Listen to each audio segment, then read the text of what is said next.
Hello everyone. Today we are going to talk about an in-depth a little bit each of the four theorists that I had you read. And yes, I packed a lot into the second and third week of your class. And part of the problem with that is that you will get overwhelmed and maybe you stopped reading at some point. But that's better than listening to me and thinking you got it all. So that's why I have you read first and I lecture second. The second thing is that I'm really hoping you took advantage of those introductions to each of the works. They really give you an idea of where you need to look in the reading and what you're looking for. So if we will forget the fact that I'm lit from the top down and from the back forward instead of from the front forward back and the down up, I look like I haven't slept in 8 days, but I promise you I have. You can easily slip into a semi-coma reading this book, right?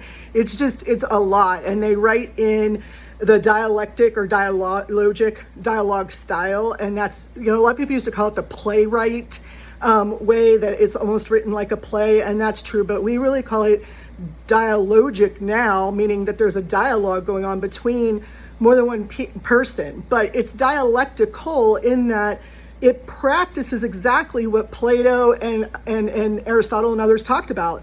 That idea of going back and forth until you come to a conclusion. Unlike Plato, we don't have anybody who has all the answers. No matter what any world leader, local government official, or good friend of yours says, they do not have all of the answers. They are not right all the time. And so that's why everybody feels that dialogue and democratic discussion is really the best way to come up with the best solutions. Now, if somebody has an alternative to that, I'd love to hear it. I haven't yet. Studying many years of history, different types of government, different forms of conversation, obviously, and types of leadership, we really haven't found a way to make decision-making perfect. Of course not. It just wouldn't make sense. Now, decision-making, I guess we can make perfect by just having an authoritarian world where one person says, I have all the power, I make all the decisions, and they do. That would be Plato. If you believe in that, you are totally 100% behind Plato. You're a Platonist.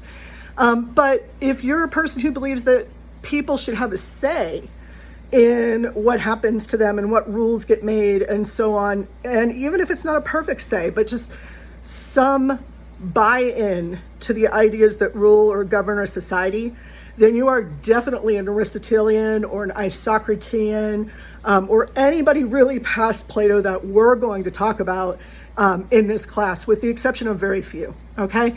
So what you really get when you read these beginning chapters, which are actually edited works from Gorgias, Isocrates, Plato, and Aristotle, is you really get an idea of this debate that was sort of going on, in our public discourse, which long before there was an iCloud, I just want to point this out, I had said, let's pretend there's a giant cloud of discussion in the sky. And whenever I make a reference to something in that discussion, meaning something that everybody knows, right? We assume everybody knows, at least in the audience that we're talking to, we are sort of grabbing that and reaching it down and having us relate that way or identify with each other that way. That is really what public discourse is. It's what's going on at levels where everybody can understand. And yes, I do have a Dora the Explorer Band-Aid on, I apologize.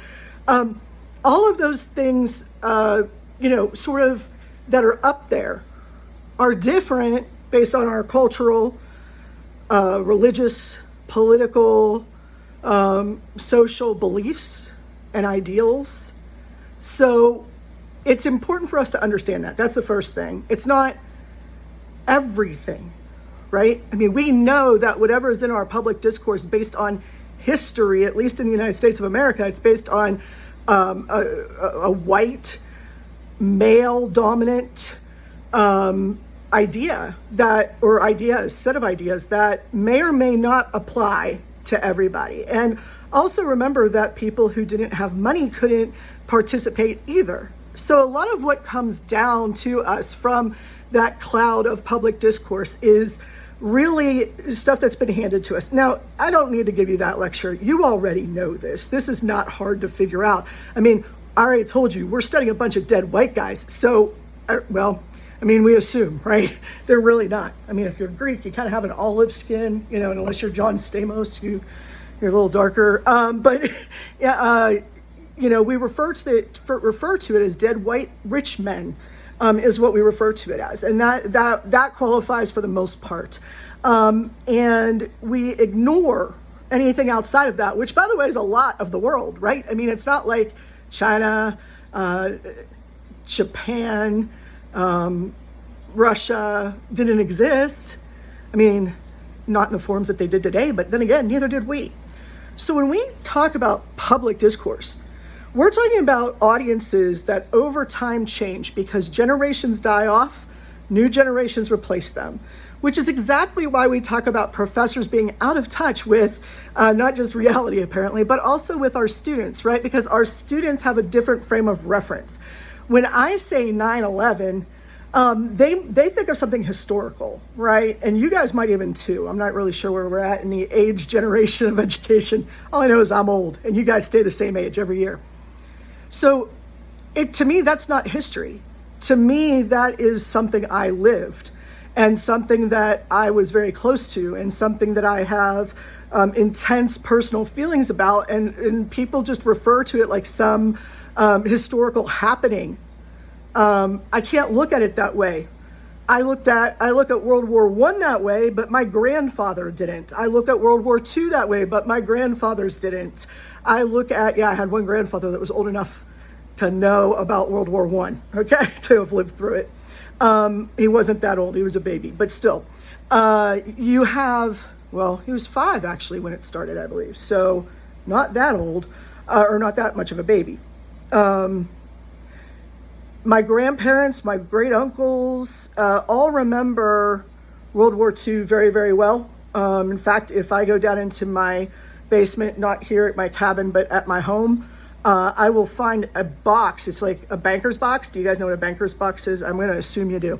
A banker's box full of letters that were written during World War II between my grandfather and my grandmother, because my grandfather had gotten my grandmother pregnant before he left, and then he was gone for 4 years. So he did not meet his son, my father, until my father was 3 years old.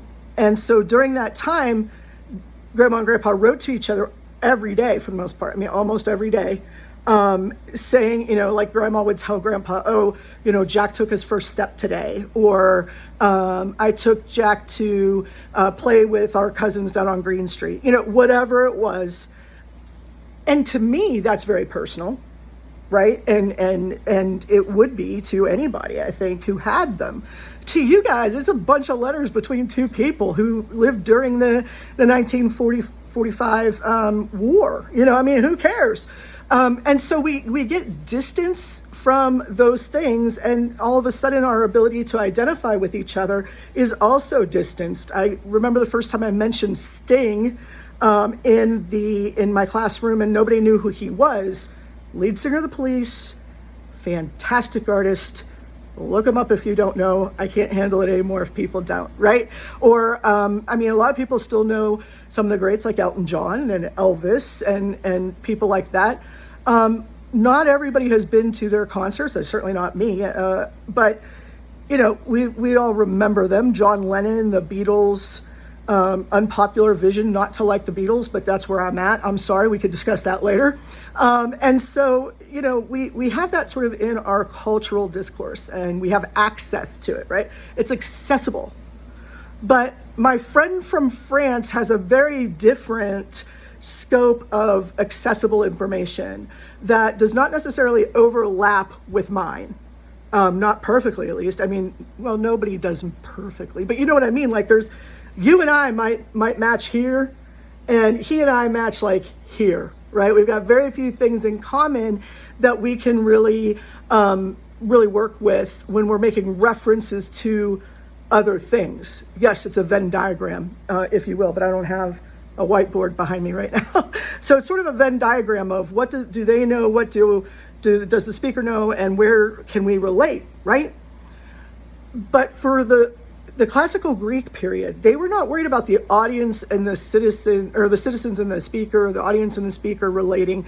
They were more concerned about how all of that relates to the truth. And when I say the truth, I'm talking about a big T capital truth that is empirically found, right? So through the five senses, empirical, we can, through five of our senses, we have many more senses than that. And I'm not weird, but think about this for a second.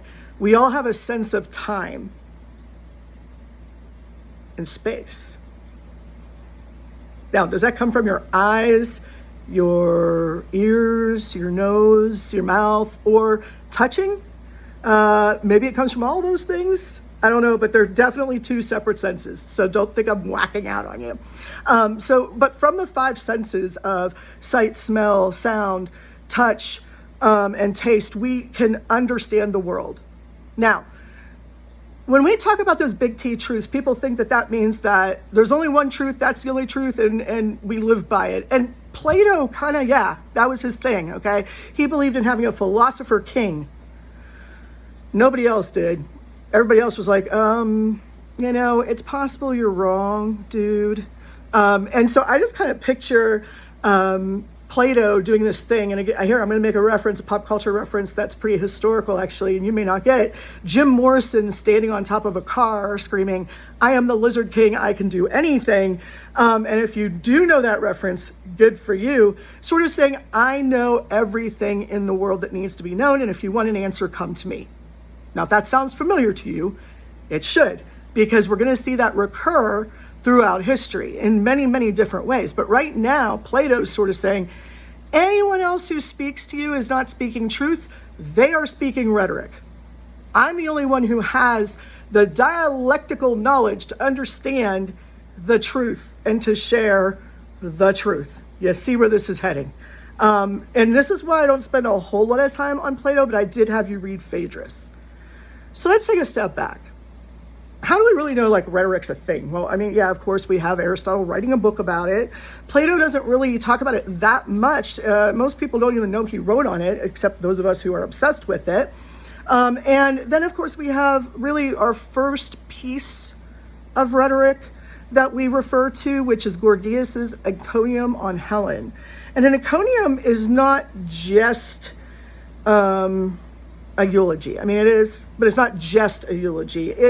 It also is a way of keeping someone's memory alive. It's telling, it's their immortality. It's putting out there what they're going to be remembered for. And so if you give a eulogy, you're actually really important, right? Because you're creating that person's immortality, the way that they're going to be remembered, what they did, why we want to remember them. When Bill Clinton gave the eulogy for, excuse me, I need water, for Richard Nixon, he did not stand up there going, today we say goodbye finally to that great traitor, Richard Nixon. No. You don't do that. He stood up and he talked about how Richard Nixon had helped foreign policy a great deal, which, by the way, he did, so that's not questionable. And how the economy, may not have been flourishing, but that he kept them from the brink of disaster. And then Carter got elected. The point is that Richard Nixon is not going to be remembered, hopefully, for his evil doing at the Watergate Hotel, but is instead going to be remembered for the good things that he contributed to the American presidency. Okay, that's the plan for a eulogy that is truly an encomium, to take all of their life, encapsulate it into something that is going to be a good, immortal memory of that person. So why did Helen need that? I mean, who's Helen? Okay, so Helen of Troy. Maybe you saw the movie Troy. I'm pretty sure most of you have heard of Brad Pitt. He was in it. Orlando Bloom was in it. I don't remember who else because I didn't actually watch the movie. I know the story very well, but I did not watch the movie. Helen of Troy was the start of the war, the Trojan War for most part. So the term Trojan horse comes from this, the idea of a surprise attack, the idea of a best defense or a good offense being the best defense. All that comes from that story of Helen of Troy. Lips that sank 1,000 ships, all of that is her. Okay. And I guess I guess Gorgias was sitting around one day. And by the way, yes, you can pronounce it Gorgias if you want. But Gorgias was sitting around one day. I guess he's like, I don't like the way that Helen's being remembered. I think we should do this differently. And so he writes this beautiful work, right? It's very short, but he writes this work about how she's not to blame. People, it's not her fault that the war happened. She's a woman. She's feeble-minded. Yeah, that's in there. She was swayed by love. She was swayed by Paris's silver-tongued sort of seduction. She was a victim. She was a victim. She was taken away. She was kidnapped and taken away. So none of this is her fault. It's not her fault she was beautiful. It's not her fault that everybody wanted her and that the king got mad when, Paris stole his wife. I mean, who wouldn't? And started the war. But also there were other reasons for that war. Okay, so Helen is not the only reason. And so he wanted her to be remembered a little bit better. But what I want to draw your attention to is not just what they said about Helen, but also what he says at the end of that work. The end of that work, the last paragraph or so, is known as an epilogue. I'm sure you all have heard of the term epilogue before. Here's how it works in a speech. An epilogue in a speech or in a written work that is inherently rhetorical, intended to persuade, sort of underscores or sort of indicates how you should have read this or how you should receive it, okay? Whether you did or not, it gives you those hints. And what does Gorgias say at the end? I'll give you a minute to pause the video and go and look and see if you can find it. Okay, I'm back. I told you to pause. So you go to the end of that work and it says, I have enjoyed writing this work. Why is that important? Because he says that rhetoric is about enjoyment. It's about creating good things. It's about taking the truth and looking at what in it we want to remember. And my God, that's fun. Short little personal story here. My husband and I, we dated when I was in college, and that was a long time ago. Yes. And he left me in 1998, before you guys were born or whatever. In 1998, he left me for a woman who he married, and she lived in Arkansas, and just like he did. I lived in Ohio, by the way, at that point in time. So I'll explain how we met another day if you're really interested. But he left me for her in 98. So from 95 to 98, he and I did a long distance sort of dating thing, which back then was a lot harder, no cell phones. But we, he said he wanted to go and help this woman raise her 2 kids. And I said, go forth. So I went on and got my master's degree and my PhD and worked and all that. And he went and married this woman, adopted their 2 kids, had another kid with her. Then she left him. He got remarried several years later. And he and that woman had a little girl together who's now 11. And in 2013, 2012 to 2013, he started having some major issues with his second wife, and they broke up. And lo and behold, in all of that, I managed to move from Pittsburgh, Pennsylvania, to Cleveland, Ohio, Cincinnati, Ohio, to Norman, Oklahoma, to Columbia, Missouri, to St. Cloud, Minnesota, and then back down to Springfield, Missouri, where I am 80 miles from his family's cabin that I'm sitting in now. And I was only about 100 miles from him. So obviously Facebook had to tell us to be friends because that makes sense. And we became friends. And by this point, he was halfway out the door, so I don't want anybody to think anything. But I was a supportive friend and gave him advice and tried to help him keep his marriage together, and then told him on the one day, this is not going to work for you. I'm sorry. I don't know what to tell you.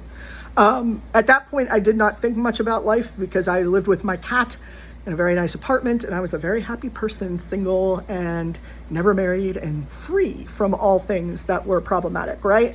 But obviously, we ended up getting together, and in 2014 we got married. I adopted that little boy that he had with his first wife. So now he's my son.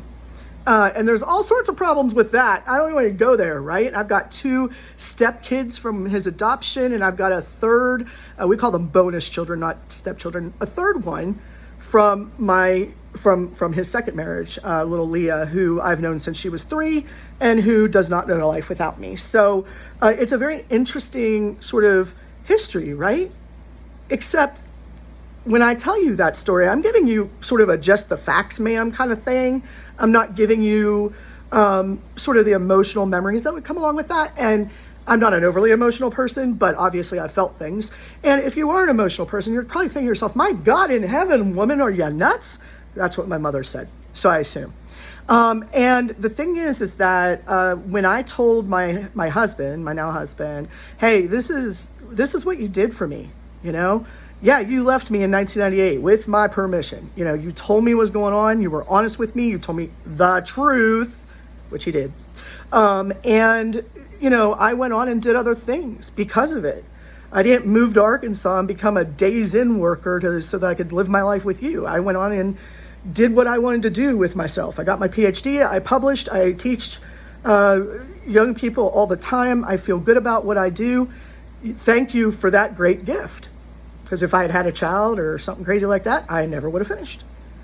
And he turned to me and he said, my God, you have a really different view of me, a much better view of me than I deserve. What did he mean by that? Well, on the personal level, this is easy for us to understand.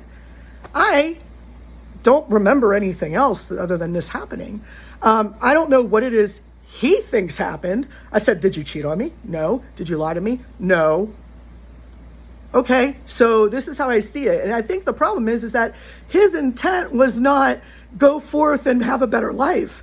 Excuse me. His intent was I'm going to go forth and have a better life, which he didn't. I had a very good life. He had a pretty rough one. But in the end, we're together. We're very happy. We're doing well. And to me, that just is sort of like the way the world was supposed to work. For him, it's just a gigantic coincidence. Go figure. Sure, that's totally coincidence. I adopted the child of the person you left me for. Makes total sense.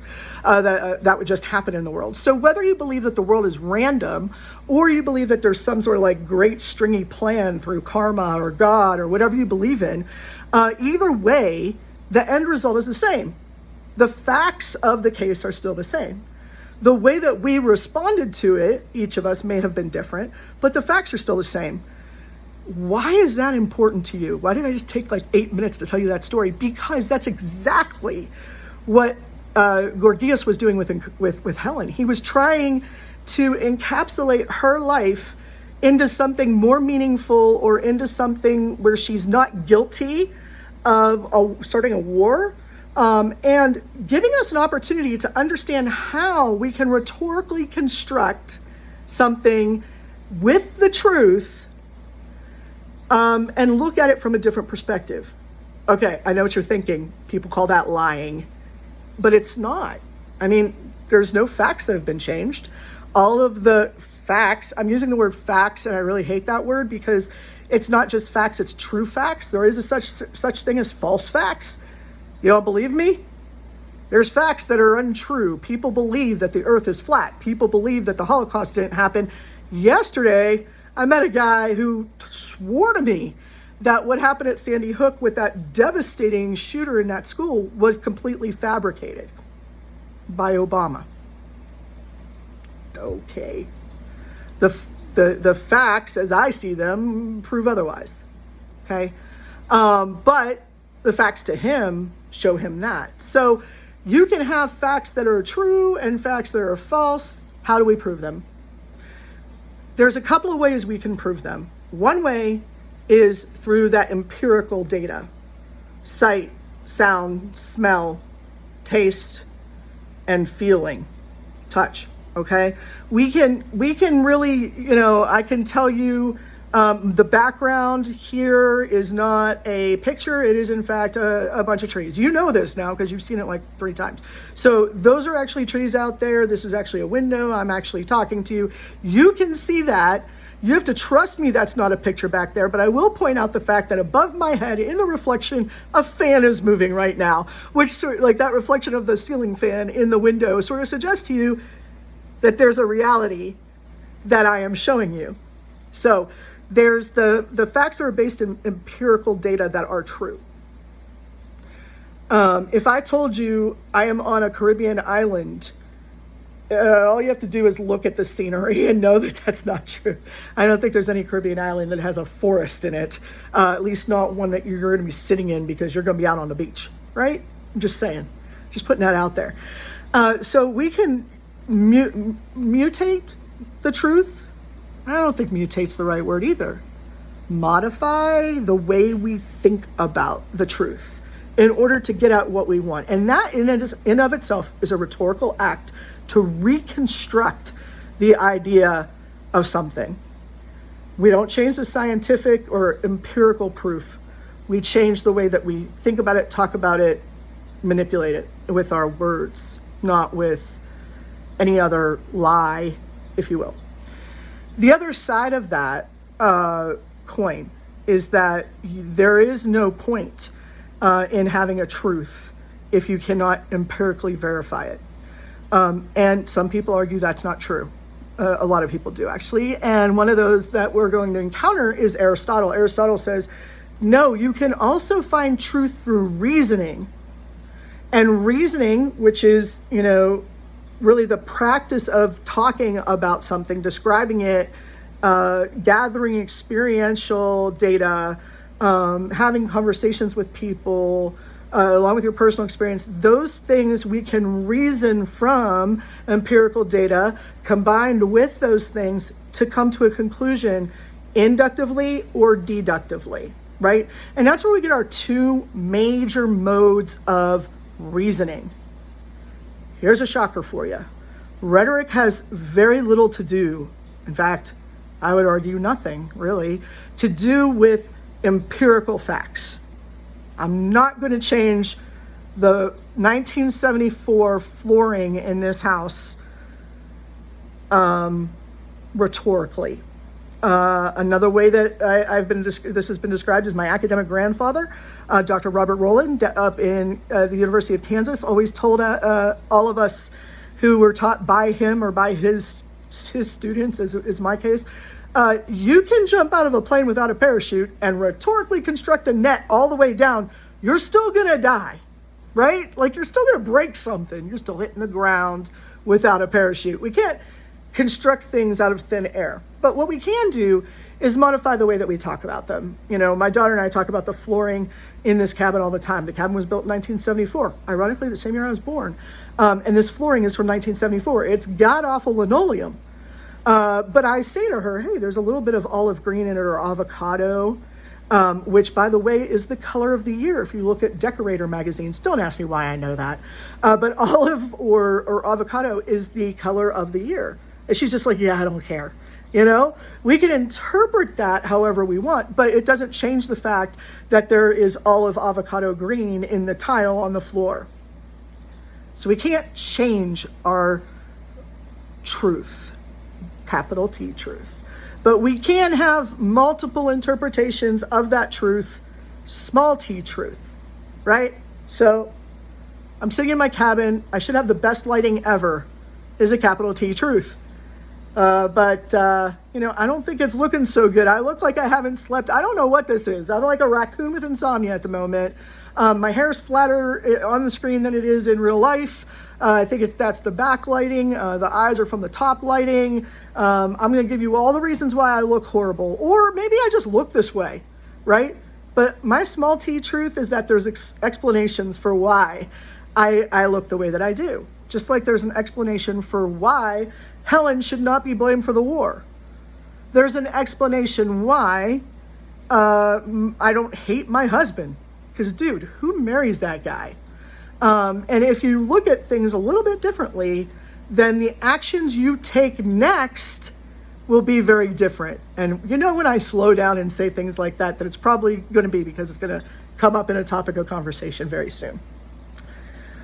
So we make decisions based on empirical truth or dialectic not dialectical, dialectic from Socrates, or from Plato, excuse me, or we make decisions based on reasoning from those sets of data that have been discovered empirically. And Aristotle said it's important for us to do that, or to at least understand that it happens, because it happens.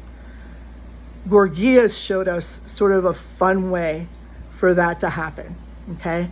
At least it's fun for him. You may not think that writing a eulogy is fun. I wrote 2 back-to-back from my father and his mother, my grandmother, when they both died in a 30-hour period. And honestly, it was kind of cathartic. I didn't cry. I just was like, man, how am I going to make people understand how truly important these 2 people were in the world, at least to us, right? So some people get immense gratification out of practicing rhetoric, some more than others. And some people get immense gratification out of lying. And some people get immense gratification out of digging empirically for data points. All right? I fall in that first category. I don't like to do data. My nephew's going to the University of Nebraska to become an actuarial scientist. Who wants to be an actuary? That sounds terrible. But I would use his data if I needed to give a speech or write a paper based on something that he has studied. We all do that. That's what we do. So for the rest of the semester, we're going to be really talking about this tension between reasoned truth, small t truth, and empirical truth, big T truth. Okay? So in our studies, we know that Gorgias believes that he can reconstruct an empirical truth to sound better than the way that it's been constructed so far. We can't change truth, but we can modify how we interpret it. Okay? So here's what I'm going to do. I'm going to stop this video right here because I covered Gorgias. I'm going to now talk about, I believe it's Isocrates, and I'm going to do it on another video because these take forever to upload. So I'm going to go ahead and do that. I'll be back with you in just a moment.